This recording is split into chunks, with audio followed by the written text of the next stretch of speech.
Aquella noche, el aire olía a tormenta y a desesperación. Sentía como mi cuerpo se partía en dos con cada contracción, como si algo dentro de mí quisiera escapar con urgencia de un lugar que ya no era seguro. Me aferré a mi vientre hinchado, tratando de contener el dolor que me doblaba las rodillas, y grité su nombre. Grité el nombre de mi marido con una voz que no reconocía, ronca y quebrada por el miedo. «¡Rodrigo! Por favor, ábreme». Mis nudillos golpeaban la puerta de madera con una fuerza que no sabía que tenía. La casa, esa casa que se suponía era también mía, donde había cocinado, limpiado, donde había soñado con traer a mi hijo, se alzaba frente a mí como una fortaleza impenetrable. Pero lo peor no era la puerta cerrada. Lo peor era lo que veía a través de la ventana. Ahí estaban, Rodrigo y su madre, doña Mercedes, de pie en la sala. Podía ver sus siluetas recortadas contra la luz cálida del interior, y lo que me destrozó el alma fue que no se movían. No corrían hacia la puerta, no gritaban que esperara un momento. Simplemente estaban ahí mirándome, y entonces escuché algo que jamás podré olvidar. Risas. Risas amortiguadas que atravesaban las paredes como cuchillos. Me dejé caer de rodillas sobre el porche de madera, sin poder sostenerme más. La lluvia comenzó a caer, primero en gotas tibias que se mezclaban con mis lágrimas, luego en cortinas gruesas que me empapaban el vestido.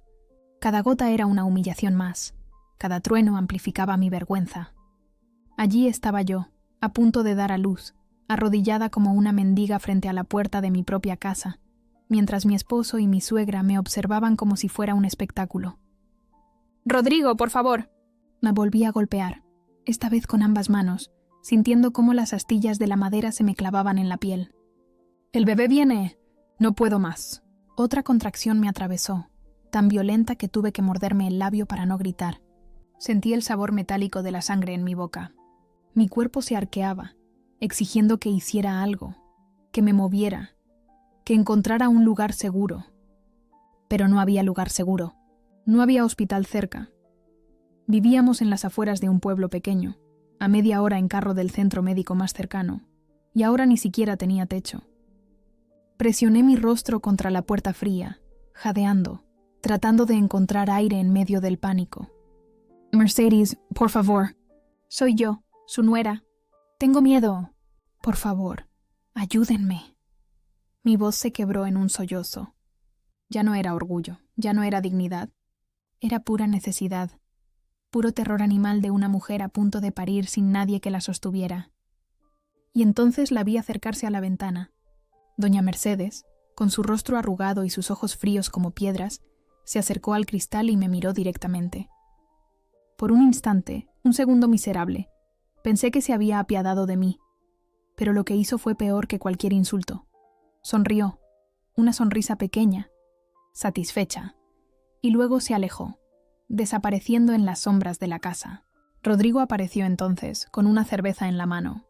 Se acercó a la ventana, me miró sin expresión alguna, y luego le dijo algo a su madre que no alcancé a escuchar. Ambos se rieron, una risa que no era de alegría, sino de burla, de crueldad pura. En ese momento entendí, esto no era un accidente. Esto no era que no me hubieran escuchado. Esto era intencional. Me habían dejado afuera a propósito. El porche se balanceaba bajo mis rodillas, o tal vez era yo la que se balanceaba. El mundo se volvió borroso, una mezcla de lluvia, lágrimas y dolor. Otra contracción llegó, más fuerte, más exigente, y esta vez no pude contener el grito. Salió de mí como un aullido, rasgando la noche, compitiendo con el trueno. ¿Por qué? Susurré contra la madera mojada. ¿Qué hice para merecer esto? Pero yo sabía la respuesta. Siempre la había sabido, aunque me negara a verla. Desde que me casé con Rodrigo, doña Mercedes me había dejado claro que yo no era suficiente, que venía de una familia humilde, que no tenía la educación que ella esperaba, que no era la mujer que hubiera elegido para su hijo. Y Rodrigo, mi Rodrigo, el hombre que me había prometido amor eterno frente al altar de la iglesia de San Martín, nunca me defendió. Nunca, pero jamás pensé que llegarían tan lejos.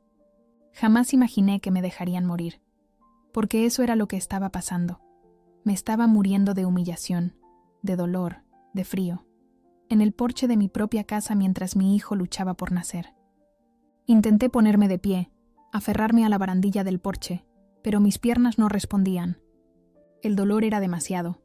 Sentía como mi cuerpo se abría, como la vida dentro de mí exigía salir sin importar dónde estuviéramos, sin importar que no hubiera sábanas limpias ni manos amorosas para recibirlo. No aquí, susurré, rogándole a mi cuerpo, a Dios, a quien fuera que estuviera escuchando. Por favor, no aquí. Pero mi cuerpo no negociaba. La naturaleza no esperaba. Y mientras la lluvia caía sobre mí, mientras mis manos temblaban y mi corazón se rompía en 1000 pedazos, supe que mi hijo iba a nacer allí, en ese porche sucio y frío, sin nadie más que yo para recibirlo. Miré una última vez hacia la ventana.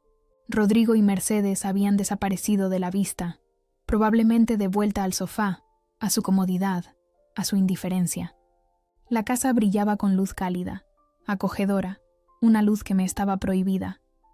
Todo lo que alguna vez creí que era mío, el amor, la familia, el hogar, se había convertido en una mentira cruel. Me recosté contra la puerta, sintiendo la madera dura contra mi espalda, y cerré los ojos. Las contracciones venían ahora una tras otra, sin descanso, sin piedad.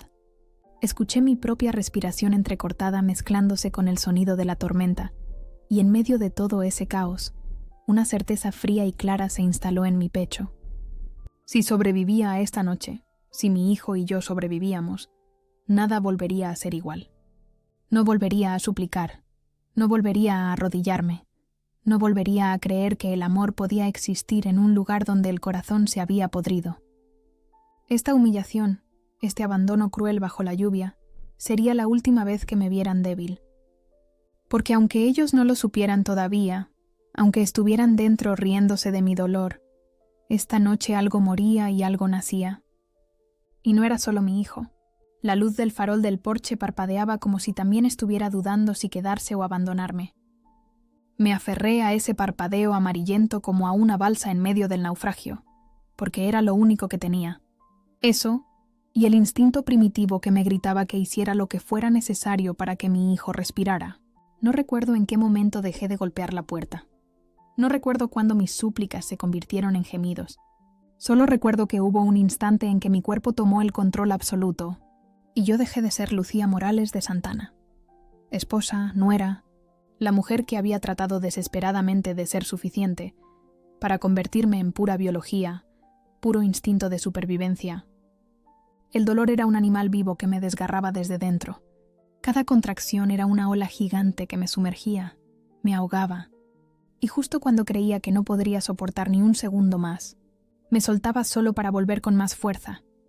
Grité tan fuerte que estoy segura de que los vecinos más cercanos, a medio kilómetro de distancia, debieron escucharme. Pero nadie vino, o tal vez vinieron y vieron las luces encendidas de la casa y pensaron que todo estaba bien, que había gente cuidándome. Qué equivocados estaban. Me quité el vestido con manos temblorosas.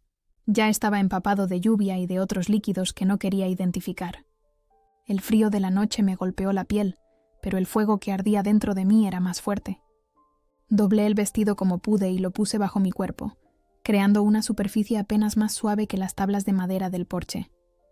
«Aguanta, mi amor», susurré, sin saber si le hablaba al bebé o a mí misma. «Aguanta un poco más». Pero mi cuerpo ya no aguantaba. Sentí la presión insoportable, la urgencia absoluta de empujar, y lo hice. Empujé con toda la fuerza que me quedaba, aferrándome a la barandilla del porche con una mano, mientras la otra trataba instintivamente de alcanzar, de guiar, de ayudar a mi hijo a entrar a este mundo cruel. Las lágrimas corrían por mi rostro mezclándose con la lluvia. No eran lágrimas de dolor físico solamente, aunque Dios sabe que dolía como nada que hubiera experimentado antes. Eran lágrimas de rabia, de humillación tan profunda que me quemaba más que cualquier contracción. Cada vez que empujaba, pensaba en sus risas. Cada vez que gemía, recordaba sus siluetas inmóviles en la ventana. Y entonces, en medio de ese torbellino de dolor y odio, escuché algo que cambió todo.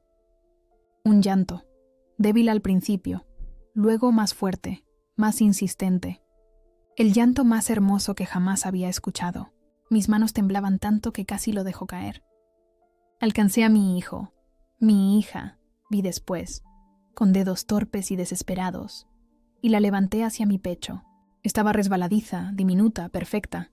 Lloraba con fuerza, protestando contra el frío, contra la dureza del mundo que la recibía, y yo también lloré, pero esta vez de algo que no sabía que aún podía sentir: amor absoluto. «Ya estás aquí», le susurré contra su cabecita mojada, tratando de cubrirla con mi cuerpo, protegiéndola de la lluvia que seguía cayendo. «Ya estamos aquí». Me quité el sostén con una mano y envolví a mi hija lo mejor que pude. No era suficiente, nada era suficiente, pero era todo lo que tenía. La acuné contra mi pecho desnudo, sintiendo su piel tibia contra la mía, escuchando cómo su llanto se calmaba gradualmente al sentir mi calor, mi olor, mi presencia. Desde dentro de la casa, escuché un sonido que me heló la sangre. Era la televisión. Habían subido el volumen de la televisión, como si mi parto, los gritos de mi hija recién nacida, todo nuestro sufrimiento, fuera simplemente ruido molesto que había que acallar. Me imaginé a doña Mercedes reclinada en su sillón favorito, el mismo donde me había servido té cuando todavía fingía aceptarme. Me imaginé a Rodrigo tomando otra cerveza, cambiando de canal, tan cómodo en su crueldad. Algo se rompió en mí en ese momento. No fue un quiebre dramático, no fue un colapso, fue algo frío y definitivo, como cuando una rama se congela en invierno y finalmente se parte. El amor que había sentido por Rodrigo, ese amor que me había hecho soportar los desprecios de su madre, las veces que me ignoraba, las promesas rotas, simplemente dejó de existir. Murió ahí, en ese porche, mientras yo sostenía a nuestra hija que él ni siquiera había querido conocer. «No te preocupes», le susurré a mi bebé, besando su frente diminuta. «No los necesitamos. Nunca los necesitamos». Pero mi cuerpo seguía sangrando. Sentía como la sangre caliente corría por mis piernas, manchando el vestido doblado, las tablas de madera. Sabía que esto no era normal, que necesitaba ayuda médica, pero ¿cómo? No tenía teléfono, no tenía fuerzas para caminar, y no iba a arriesgar a mi hija llevándola bajo la lluvia por un camino oscuro.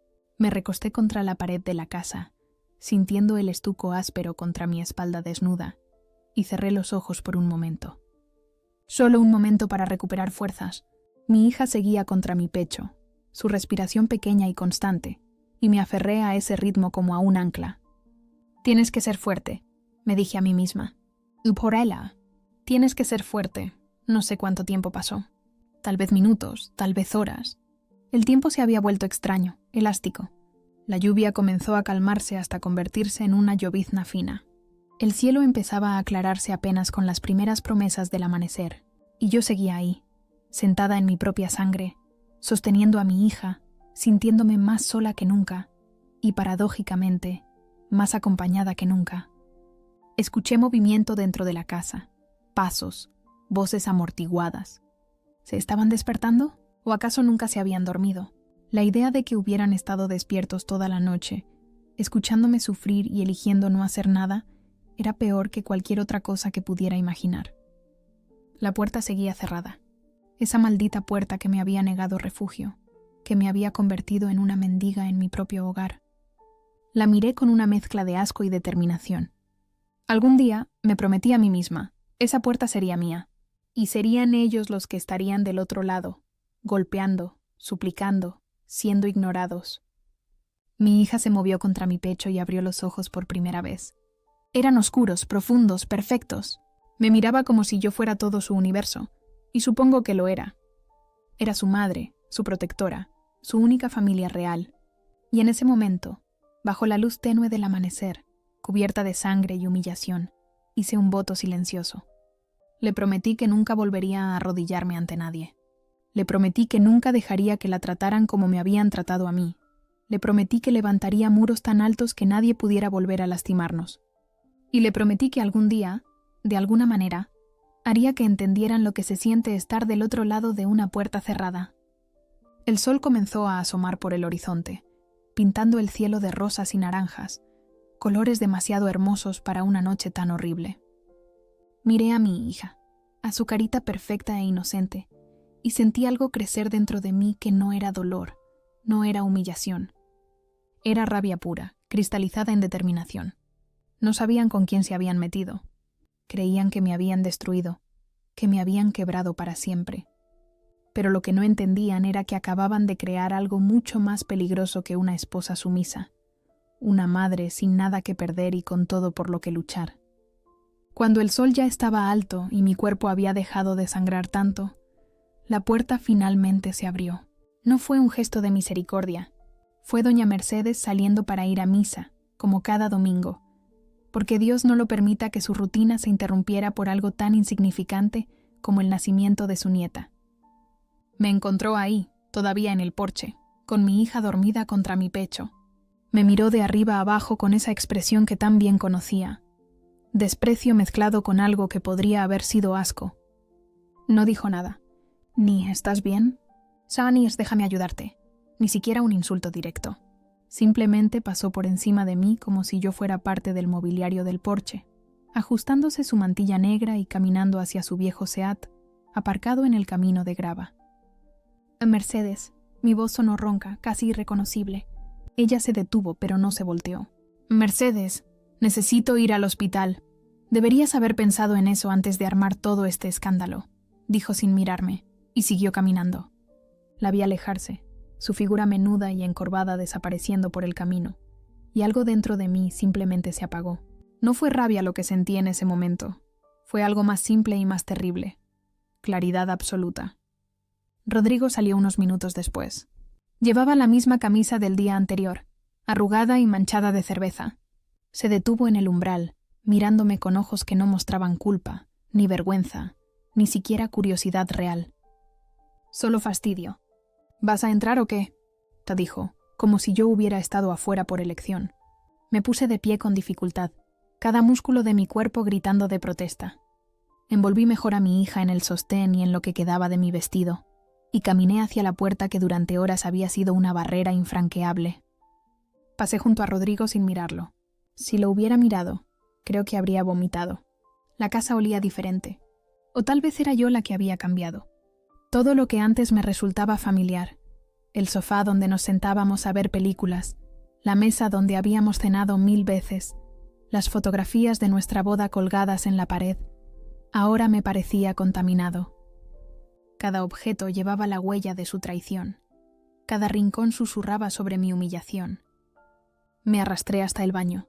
Rodrigo se había sentado frente al televisor como si nada, como si esta fuera una mañana normal de domingo. No preguntó por el bebé, no preguntó si necesitaba algo. Simplemente cambió de canal y abrió otra cerveza. En el espejo del baño no me reconocí. La mujer que me devolvía la mirada tenía el rostro hinchado por las lágrimas y la lluvia, el cabello enmarañado, los ojos inyectados en sangre. Pero había algo más, algo en la expresión, en la mandíbula apretada, en la forma en que sostenía a mi hija. Esa mujer no era la Lucía que había golpeado la puerta suplicando. Era alguien nuevo, alguien más duro, alguien peligroso. Me limpié lo mejor que pude con toallas húmedas. Cambié a mi hija con una manta limpia que encontré en el armario y me puse un camisón. Cada movimiento era agonía, pero me negué a llorar. Ya no quedaban más lágrimas, o tal vez simplemente había decidido que ellos no merecían verlas. Cuando salí del baño, encontré a Rodrigo dormido en el sofá, roncando con la boca abierta. La cerveza vacía había rodado hasta el suelo. Lo observé dormir, y traté de encontrar en ese rostro al hombre del que me había enamorado. El joven que me había prometido cuidarme, protegerme, amarme hasta que la muerte nos separara. Pero ese hombre nunca había existido realmente, ¿verdad? Siempre había sido esto, un niño mimado por su madre, incapaz de tomar decisiones propias, débil bajo su disfraz de masculinidad. Me senté en el sillón individual, meciéndome suavemente con mi hija, y observé la casa con ojos nuevos. Era una casa grande para el pueblo, heredada por la familia Santana, llena de muebles antiguos y de ese olor a humedad que nunca se iba del todo. Doña Mercedes la trataba como un santuario, como prueba de su posición social en un pueblo donde todos se conocían y donde ella se creía la reina. Pero legalmente, recordé de pronto, la casa estaba a nombre de Rodrigo. y yo era su esposa. En España, eso significaba algo. Los bienes gananciales, la sociedad conyugal. Nunca había prestado mucha atención a esos detalles legales cuando nos casamos.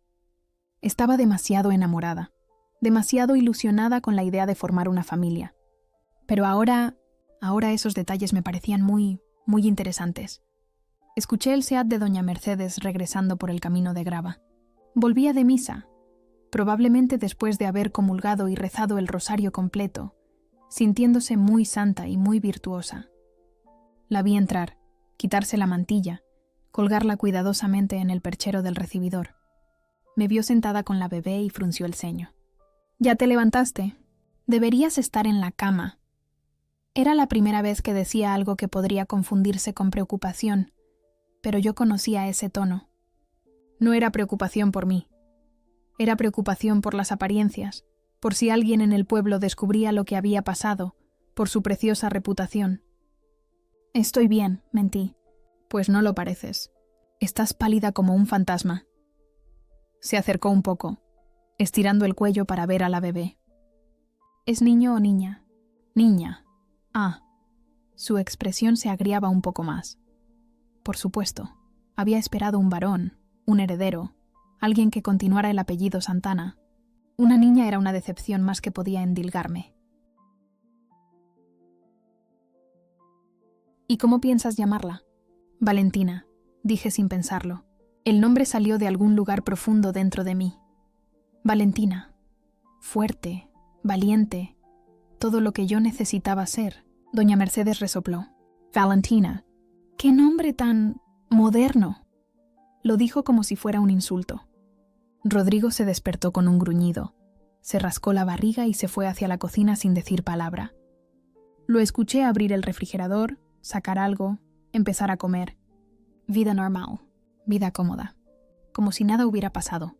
Me quedé sentada en ese sillón durante horas, observándolos moverse por la casa. Doña Mercedes cocinaba, Rodrigo veía fútbol. Ambos hablaban de cosas triviales, el precio del pan, el nuevo párroco, los Fernández que habían comprado un coche nuevo.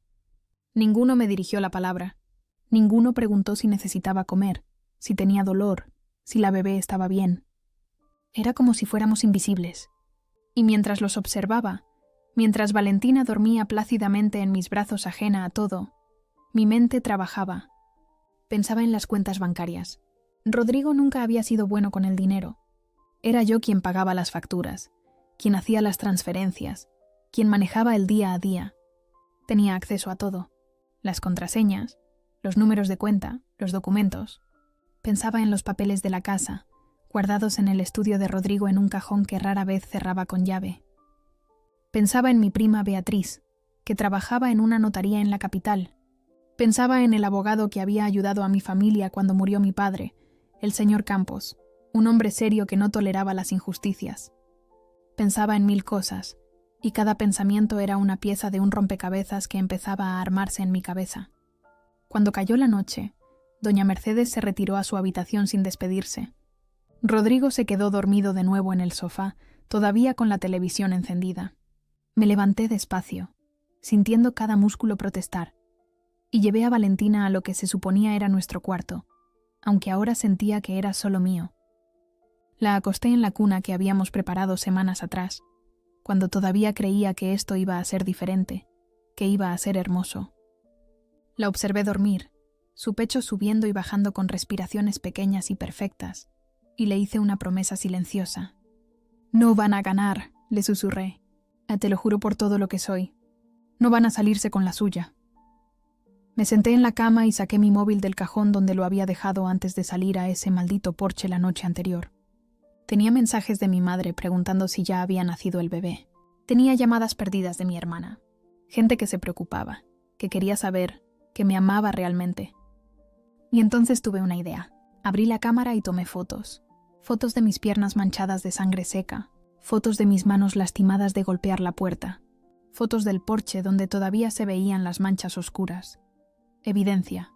No sabía exactamente para qué la necesitaría, pero algo dentro de mí me decía que la iba a necesitar. Después abrí mi correo y escribí un email largo a Beatriz. Le conté todo. No con dramatismo, solo con hechos fríos y claros. Le pregunté qué opciones legales tenía. Le pregunté sobre los bienes gananciales, sobre la custodia, sobre el divorcio. Le pregunté cómo podía protegerme y proteger a mi hija. Cuando terminé de escribir y presioné enviar, sentí algo que no había sentido desde que empezó todo esto. Control. Un pequeño hilo de control sobre mi propia vida. Me acosté junto a la cuna, sin fuerzas para cambiarme o para hacer nada más. Mi cuerpo estaba destrozado, mi corazón estaba roto, pero mi mente estaba despierta, alerta, planeando. Ellos creían que me habían destruido. Creían que después de una humillación así, yo simplemente me resignaría. Me convertiría en una sombra más en esta casa de sombras. Pero estaban muy, muy equivocados. Porque había algo que no habían entendido mientras me dejaban tirada en ese porche. Habían despertado algo en mí que no sabían que existía. Algo frío, calculador, implacable. Algo que no olvidaba ni perdonaba. Y ahora ese algo tenía todo el tiempo del mundo para planear su venganza. Beatriz me llamó a las 2 de la madrugada del martes. Yo estaba despierta, como todas las noches desde el parto, vigilando la respiración de Valentina, incapaz de cerrar los ojos en esa casa que ahora sentía más como una prisión que como un hogar. «Ne prima». Su voz sonaba seria, profesional, pero podía detectar la rabia contenida debajo. «He revisado todo lo que me enviaste. Tenemos opciones, buenas opciones, pero tienes que actuar rápido». Me levanté de la cama con cuidado de no hacer ruido y salí al pequeño balcón de la habitación, cerrando la puerta tras de mí. El aire de la noche era fresco y me ayudaba a pensar con claridad. Dime, primero, las fotos que tomaste son oro puro. Eso es evidencia clara de negligencia, de poner en peligro tu vida y la del bebé. Segundo, la casa. Está a nombre de Rodrigo, sí, pero os casasteis en régimen de gananciales. Eso significa que la mitad es tuya. Y tercero, hizo una pausa, y pude escuchar el sonido de papeles moviéndose. Las cuentas bancarias. ¿Me dijiste que tú manejas todo el dinero? Y sí, Rodrigo nunca se interesó por eso. Yo pago las facturas, hago las transferencias, todo. Perfecto. Escúchame bien, Lucía. Mañana, en cuanto los bancos abran, vas a hacer lo siguiente. Estuve en el balcón durante casi una hora, tomando notas en mi móvil, memorizando cada paso que Beatriz me dictaba. Era un plan meticuloso, calculado al milímetro. No había espacio para errores ni para dudas. Y lo más importante, era completamente legal. ¿Estás segura de que quieres hacer esto? Y me preguntó Beatriz antes de colgar. Una vez que empieces, no hay vuelta atrás. Miré hacia la habitación donde dormía mi hija. Pensé en el porche, en la lluvia, en sus risas. Más que segura. El miércoles por la mañana, doña Mercedes anunció que ella y Rodrigo irían a Sevilla a visitar a la tía Remedios, que estaba enferma. Estarían fuera al menos 2 días. Rodrigo ni siquiera se despidió. Simplemente gritó desde el recibidor que se iban y cerró la puerta con un portazo. Esperé 30 minutos, solo para asegurarme de que no habían olvidado nada, y no regresarían. Luego actué. Primero llamé a mi madre. Le pedí que viniera a quedarse conmigo, que necesitaba ayuda con el bebé. No le conté lo que había pasado, no todavía, pero ella escuchó algo en mi voz que la hizo decir que estaría allí en 2 horas. Mi madre siempre supo cuándo necesitaba ayuda de verdad. Luego llamé a David, un cerrajero del pueblo vecino que no conocía a los Santana. Le expliqué que había tenido problemas con mi marido, que necesitaba cambiar las cerraduras por mi seguridad y la de mi bebé. Él no hizo preguntas. Me dijo que estaría allí en 1 hora. Mientras esperaba, me senté frente al ordenador de Rodrigo con Valentina dormida en el canguro que llevaba contra mi pecho. Mi hija se había convertido en mi armadura, en mi recordatorio constante de por qué estaba haciendo esto. Entré en todas las cuentas bancarias. Teníamos 3. La cuenta corriente principal donde llegaba el salario de Rodrigo de la fábrica, la cuenta de ahorros donde guardábamos dinero para emergencias, y una cuenta de inversión menor que habíamos abierto el año anterior. Con manos sorprendentemente firmes, transferí el 50% exacto de cada cuenta a una cuenta nueva que Beatriz me había ayudado a abrir esa misma mañana en un banco diferente. No todo el dinero, solo lo que legalmente me correspondía. 50%. Ni 1 euro más, ni 1 euro menos. Beatriz había sido clara. No puedes parecer vengativa ni excesiva. Tomas solo lo tuyo, lo que la ley te da. Eso te protege.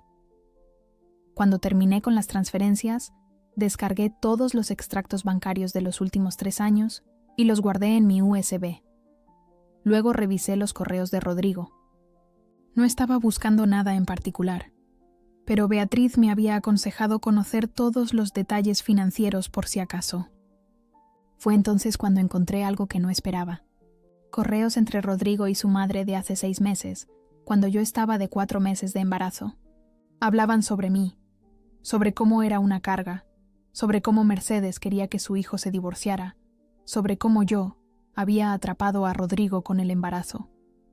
Pero lo que más me congeló la sangre fue un correo donde Mercedes sugería que si yo tenía problemas durante el parto, sería una solución natural al problema. Leí ese correo 3 veces para asegurarme de que había entendido bien. Mi suegra había sugerido, 6 meses antes de que todo pasara, que mi muerte durante el parto sería conveniente para ellos. La noche del porche no había sido crueldad espontánea. Había sido planeada. Imprimí todo. Cada correo, cada mensaje revelador. Los guardé en una carpeta que escondí en mi bolso. Si alguna vez necesitaba mostrar que había habido premeditación, que aquella noche no fue un simple error de juicio, sino un acto deliberado, ahora tenía pruebas. David el cerrajero llegó puntual. Era un hombre de unos 50 años, con manos grandes y mirada amable. Trabajó en silencio, eficiente y rápido. Cambió la cerradura de la puerta principal, de la puerta trasera, y a mi petición, también de la puerta de mi habitación. Y son cerraduras de alta seguridad, me explicó mientras me entregaba las llaves nuevas. Nadie va a poder entrar sin estas llaves, ni con ganzúas ni con nada. Le pagué en efectivo, con dinero que había sacado de mi nueva cuenta esa misma mañana. Cuando se fue, cerré la puerta con la llave nueva y escuché el sonido del pestillo deslizándose.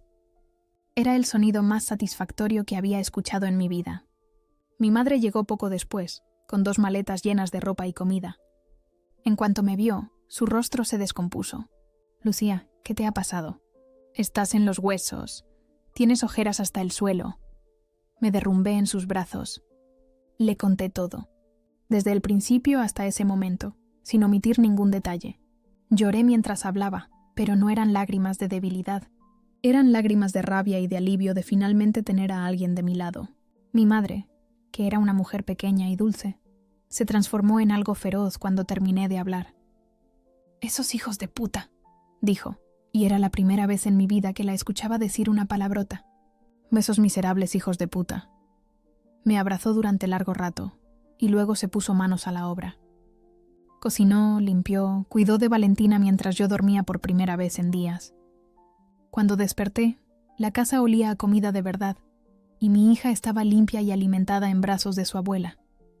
«Ahora», dijo mi madre con esa voz que no admitía discusión, «me vas a contar qué más necesitas hacer».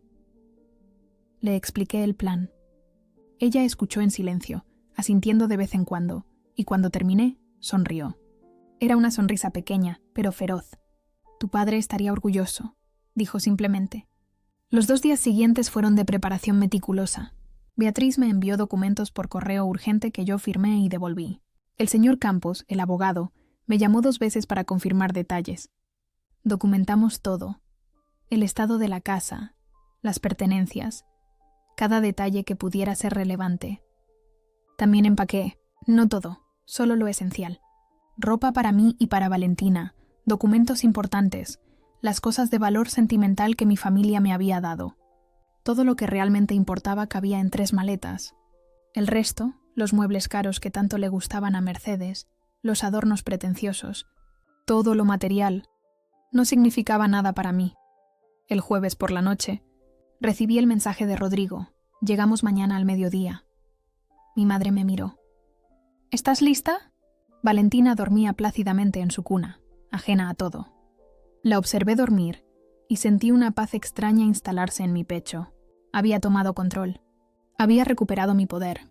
Ya no era la mujer que golpeaba una puerta suplicando. Ahora era yo quien decidía quién entraba y quién no. «Sí», respondí. «Estoy lista». Esa última noche en la casa, escribí la carta. Me senté en la mesa de la cocina con una taza de té que mi madre me había preparado, y dejé que las palabras fluyeran. No fue un torrente de insultos ni un desahogo emocional. Fue algo mucho más devastador. Fue la verdad, fría y clara, explicando exactamente lo que había hecho y por qué lo había hecho. Cuando terminé, la leí en voz alta para mi madre. Ella sonrió con lágrimas en los ojos. «Perfecta», dijo. «Es perfecta». Puse la carta en un sobre blanco y escribí en el exterior. Para Rodrigo y Mercedes. La pegué en la puerta principal, justo a la altura de los ojos, donde no pudieran dejar de verla. Esa noche dormí mejor que en semanas, porque sabía que al día siguiente, cuando intentaran abrir la puerta con sus llaves viejas, cuando leyeran mis palabras, cuando descubrieran que las cuentas estaban vacías a la mitad, finalmente entenderían. No se juega con una madre, no se humilla a una mujer hasta ese punto y se espera que no reaccione. Habían creado a su propia némesis, y ahora iban a conocerla. Estábamos en la cocina cuando escuchamos el coche en el camino de grava. Mi madre me miró y yo asentí. Ella tomó a Valentina en brazos y se fue a la habitación, cerrando la puerta tras ella como habíamos planeado. Yo me quedé sentada en la mesa, tomando té con manos completamente firmes, esperando. Escuché sus voces antes de que intentaran abrir. Mercedes se quejaba del viaje, del calor, de lo cansada que estaba. Rodrigo reía de algo, ese sonido bobo que solía hacer cuando su madre decía cualquier tontería. Sonaban tan despreocupados, tan ajenos a lo que estaba por venir. El sonido de la llave entrando en la cerradura fue metálico y breve. Luego otro intento, y otro. La confusión en sus voces era casi cómica. «¿Qué demonios?», la voz de Rodrigo, irritada. «Mercedes, ¿trajiste la llave correcta?». «Claro que sí, no soy tonta». «Es la de siempre. Más intentos». El sonido de llaves chocando, de frustración creciendo. Entonces silencio. Un silencio que supe, con satisfacción absoluta, significaba que habían visto el sobre. «Hay una carta», dijo Mercedes, su voz de repente cautelosa. «¿Una carta? ¿De quién?» «De ella». Más silencio. Imaginé a Rodrigo arrancando el sobre de la puerta, abriéndolo con sus manos torpes, desplegando la hoja. Imaginé sus ojos recorriendo mis palabras mientras Mercedes leía por encima de su hombro. Esto es lo que decía mi carta. Rodrigo y Mercedes. La noche del 28 de septiembre, mientras estaba de parto en la puerta de esta casa, ustedes eligieron dejarme afuera. Me dejaron bajo la lluvia, suplicando, muriendo de dolor, mientras ustedes se reían desde la ventana. No fue un error, no fue un malentendido, fue una decisión consciente de humillarme en el momento más vulnerable de mi vida. Di a luz sola, en ese porche sucio, sin ayuda médica, sin una mano que sostener, sin un mínimo de compasión humana. Mi hija llegó al mundo en el frío y la crueldad porque ustedes así lo decidieron. He encontrado sus correos, Mercedes, los de hace 6 meses, donde sugieres que mi muerte durante el parto sería conveniente. Sé que lo que pasó esa noche no fue espontáneo, fue planeado. Y tengo pruebas de todo. Por lo tanto, he tomado las siguientes medidas. Las cerraduras de esta casa han sido cambiadas.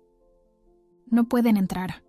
La casa, por ley, es 50% mía bajo régimen de gananciales. He consultado con abogados y tengo derecho legal de permanecer aquí y de negar su entrada. He transferido exactamente el 50% de todas las cuentas bancarias a mi nombre. No un euro más, no un euro menos. Solo lo que me corresponde por ley. He documentado todo lo que sucedió esa noche.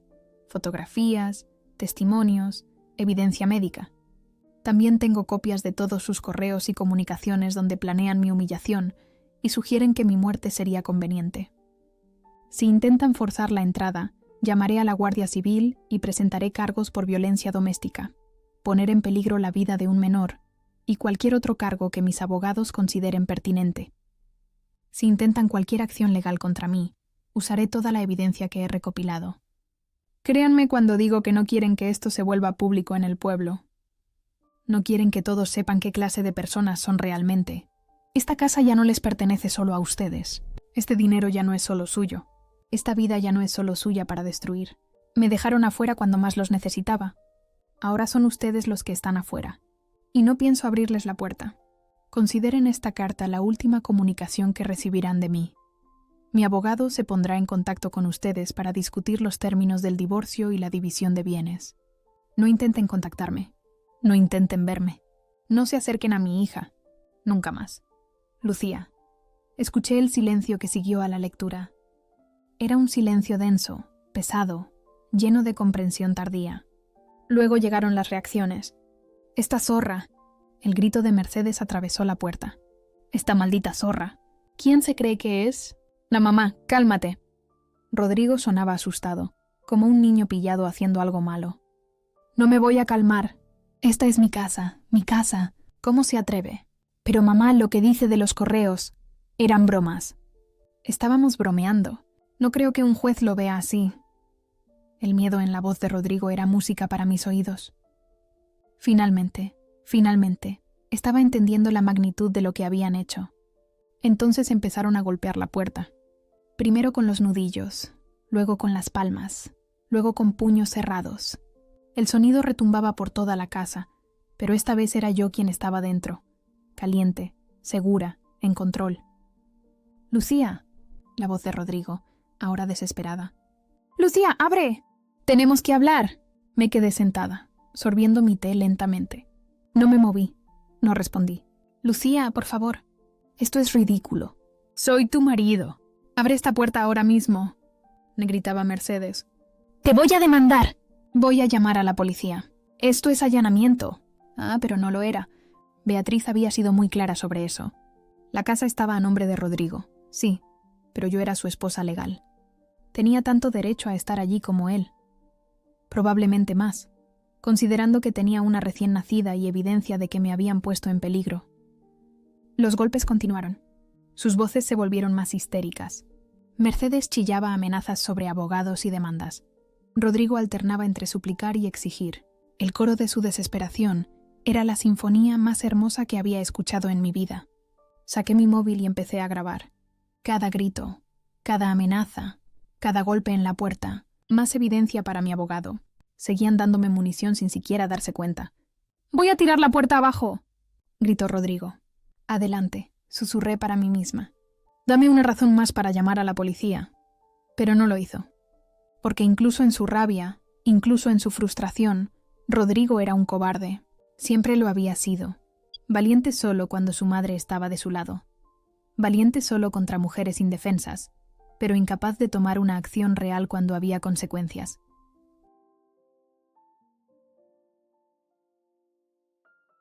Mi madre salió de la habitación con Valentina, que había empezado a llorar por el ruido. La mecí contra mi pecho, susurrándole que todo estaba bien, que mamá estaba aquí, que nadie iba a lastimarnos nunca más. «¿Quieres que llame a la Guardia Civil?», preguntó mi madre en voz baja. «Todavía no. Déjalos que se desgasten». Y se desgastaron. Durante casi 2 horas golpearon esa puerta, gritaron amenazas, hicieron promesas vacías de venganza. Mercedes lloró en un momento, lágrimas de rabia más que de tristeza. Rodrigo intentó el tono conciliador, luego el amenazante, luego de nuevo el suplicante. Probaron todas las ventanas, todas las entradas, pero yo había sido meticulosa. Todo estaba cerrado, todo estaba seguro. Finalmente, cuando sus voces estaban roncas y su energía agotada, escuché a Mercedes decir: «Vámonos. Llamaremos a un abogado». «Pero mamá, ¿dónde vamos a dormir?» «Un hotel. En casa de tu tía». «No lo sé, Rodrigo. Piensa por una vez en tu vida». Escuché sus pasos alejándose por el camino de grava, el motor del coche arrancando, el sonido desvaneciéndose en la distancia. Silencio. Me levanté y fui hasta la ventana de la sala. Los vi alejarse, el Seat viejo de Mercedes levantando polvo en el camino.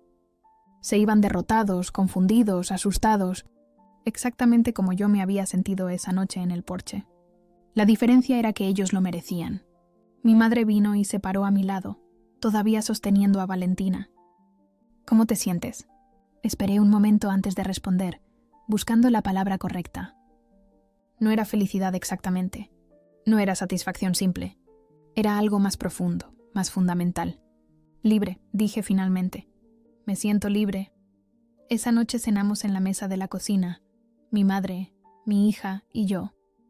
Comimos la tortilla de patatas que mi madre había preparado. Bebimos vino tinto, solo una copa para mí, porque estaba amamantando, y hablamos de cosas normales. Del clima, de los chismes del pueblo de mi madre, de los planes para mañana. No hablamos de ellos. Ya no merecían ni siquiera el espacio en nuestra conversación. Cuando me fui a la cama esa noche, con Valentina durmiendo en su cuna y mi madre en la habitación de invitados, me di cuenta de algo. La casa ya no se sentía como territorio enemigo, las paredes ya no susurraban humillaciones, el aire ya no estaba contaminado con su crueldad, porque ahora era mía, realmente mía, y ellos estaban afuera, golpeando una puerta que nunca se volvería a abrir. 3 semanas después, firmé los últimos papeles en la notaría de mi prima Beatriz. El divorcio estaba en marcha, la división de bienes estaba clara, y la custodia exclusiva de Valentina era mía sin ninguna disputa. Rodrigo ni siquiera había luchado por su hija. Por supuesto que no, nunca la había querido realmente. Me había quedado con la casa. Rodrigo se quedó con el coche y su parte del dinero.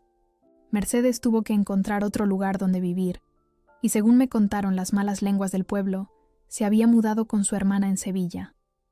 Bien por ella. Ojalá encontrara algo de paz allá, aunque lo dudaba. La amargura era su compañera más fiel. Pero yo no me quedé en la casa. No podía. Por mucho que la hubiera reclamado, por mucho que fuera legalmente mía, las paredes todavía guardaban demasiados fantasmas. Así que la puse en venta. Un matrimonio joven con 2 niños la compró un mes después, emocionados por el precio razonable y el jardín grande. Les vi mudarse con sus cajas y sus ilusiones, y les deseé sinceramente que fueran felices allí, que llenaran esa casa de risas verdaderas, de amor real, de memorias que valieran la pena guardar. Con el dinero de la venta, más mi parte de los ahorros, tenía suficiente para empezar de nuevo. No era rica, pero era libre, y eso valía más que todo el dinero del mundo. Mi madre me había sugerido que volviera al pueblo donde ella vivía, cerca de Granada. Aquí te puedo ayudar con la niña, me decía. Tienes familia, tienes apoyo, y lo consideré seriamente, pero algo dentro de mí necesitaba más que volver a lo conocido. Necesitaba probar que podía construir algo completamente nuevo, algo que fuera solo mío. Así que elegí Barcelona, una ciudad grande donde nadie me conocía, donde mi historia no me precedía, donde podía ser simplemente Lucía, madre soltera, mujer sobreviviente, persona reconstruyéndose. Beatriz me ayudó a encontrar un apartamento pequeño en el barrio de Gracia, en un edificio viejo con balcones llenos de plantas y vecinos que se saludaban en las escaleras. El día que nos mudamos, con solo nuestras 3 maletas y la cuna desmontada de Valentina, me paré en el umbral de ese apartamento nuevo y sentí algo que no había sentido en meses. Esperanza. Las paredes estaban pintadas de un blanco limpio, sin historia, esperando que yo escribiera la nuestra. Las ventanas daban a una calle estrecha llena de vida, de bicicletas, de gente paseando con sus perros, de cafeterías con mesas en la acera. «¿Qué te parece, mi amor?», le susurré a Valentina, que observaba todo con sus ojos enormes y curiosos.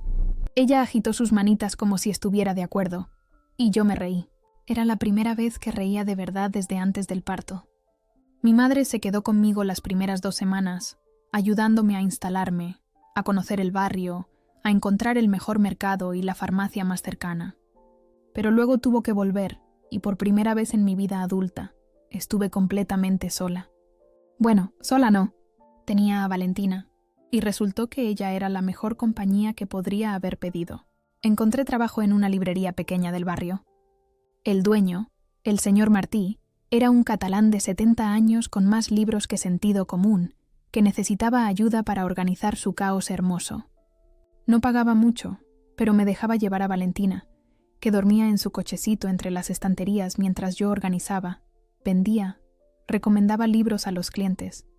«Esta niña va a crecer rodeada de historias», decía el señor Martí, acariciando la cabecita de Valentina. «Va a ser sabia», y tal vez tenía razón. Valentina estaba creciendo rápido, cada día más alerta, más presente. A los 3 meses ya sonreía, esas sonrisas que iluminaban mi mundo entero. A los 4 meses se reía cuando le hacía caras tontas.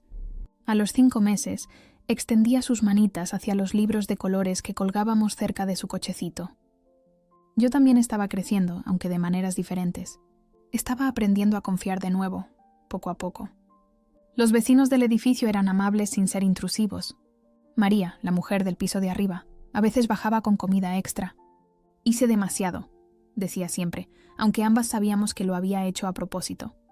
Pere, el estudiante del piso de abajo, se ofrecía a cargar el cochecito por las escaleras cuando me veía luchando. Pequeñas bondades, recordatorios de que no toda la gente era cruel, que no todo el mundo quería hacerte daño. Empecé a ir a un grupo de madres solteras que se reunía los jueves en un centro comunitario cerca del parque. Al principio iba solo por Valentina, porque necesitaba que socializara con otros bebés, pero terminé quedándome por mí.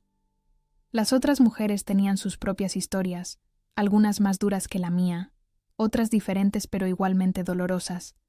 Había Elena, que había huido de un marido violento con 3 niños pequeños. Había Carmen, cuyo novio la abandonó cuando supo del embarazo.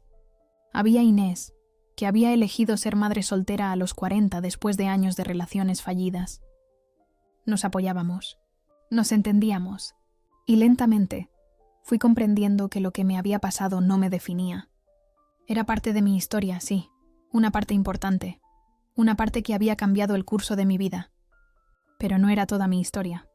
Una tarde de mayo, casi 8 meses después de aquella noche terrible en el porche, estaba en el parque con Valentina. Ella estaba sentada en una manta, jugando con bloques de madera que le había comprado en un mercadillo. El sol brillaba cálido pero no agobiante, y había una brisa suave que olía a flores del parque. Mi móvil sonó. Era un número que no reconocí, pero por alguna razón contesté. «¿Lucía?» Era la voz de Rodrigo.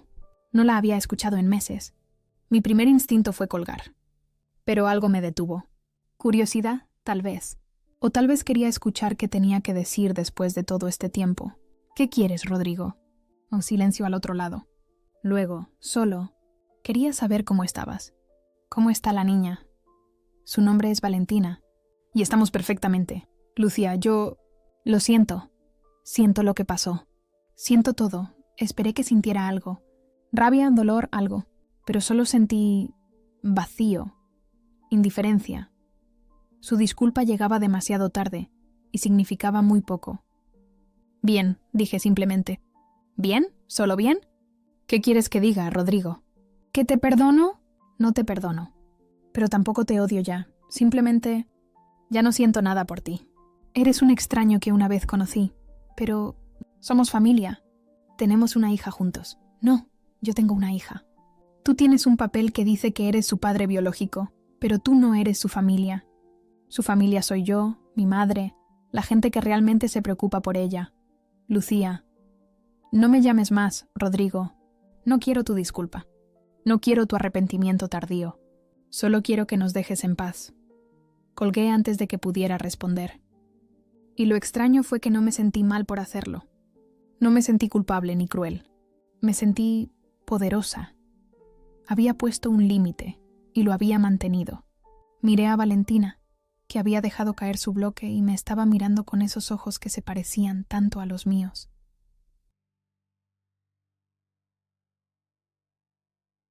Le sonreí y ella me devolvió la sonrisa, mostrando los 2 dientecitos que acababan de salirle. «Estamos bien, ¿verdad, mi amor?», le dije, tomándola en brazos. Estamos más que bien. Y era cierto. Estábamos bien. No perfectas, no sin cicatrices, no sin noches donde todavía soñaba con la lluvia y el porche. Pero bien. Sobreviviendo. Creciendo. Construyendo algo nuevo sobre las ruinas de lo que fue. Esa noche, después de acostar a Valentina, me paré en el balcón de mi apartamento con una taza de té. La calle abajo estaba llena de vida. Gente cenando en las terrazas. Parejas paseando de la mano. Un músico callejero tocando guitarra en la esquina. Barcelona pulsaba con energía, y yo era parte de ella. Una más entre millones, anónima, libre. Pensé en aquella noche. En la puerta cerrada, en la lluvia, en el dolor. Pensé en la humillación y en la rabia que me había consumido después. Pensé en Mercedes con su sonrisa cruel, en Rodrigo con su indiferencia cobarde. Y me di cuenta de algo. Les había ganado. No con violencia. No con destrucción. Les había ganado simplemente viviendo bien. Les había ganado siendo feliz. Les había ganado criando a mi hija en amor y seguridad, dándole todo lo que ellos nunca pudieron dar: dignidad, respeto, bondad real. Mi venganza no había sido dejarlos afuera de la casa, aunque eso había sido satisfactorio. Mi verdadera venganza era esta: estaba bien sin ellos. Mejor que bien, estaba construyendo una vida hermosa, llena de pequeños momentos perfectos, mientras ellos seguían atrapados en su amargura. Me había preguntado muchas veces si alguna vez les perdonaría, y ahora tenía mi respuesta: probablemente no, pero ya no necesitaba perdonarlos para seguir adelante. Podía llevar esa experiencia conmigo sin dejar que me definiera. Podía recordar sin derrumbarme. Podía mirar atrás sin quedarme atascada allí. El músico de la calle empezó a tocar una canción que conocía, algo sobre comenzar de nuevo, sobre segundas oportunidades. Me apoyé en la barandilla del balcón y cerré los ojos, dejando que la música me llenara. Habían intentado romperme. Habían intentado hacerme sentir pequeña, insignificante, descartable. Y por un tiempo lo habían logrado. Pero de esas piezas rotas había construido algo nuevo. Algo más fuerte. Algo completamente mío. Ya no era la Lucía que suplicaba en un porche. Ya no era la Lucía que se tragaba las humillaciones por mantener una paz falsa. Era Lucía Morales, a secas, madre, sobreviviente, mujer libre. Y eso, finalmente, era suficiente.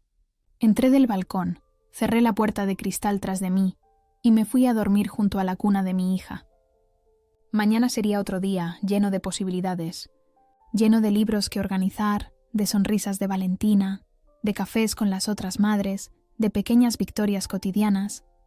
La historia que había comenzado en humillación terminaba en liberación. Y aunque las cicatrices permanecerían, ya no sangraban, estaban sanando. Y con el tiempo, se convertirían simplemente en parte del mapa de quién era yo, recordatorios de hasta dónde había llegado. Me había dejado afuera cuando más la necesitaba, pero al final fui yo quien se alejó, y nunca miré atrás.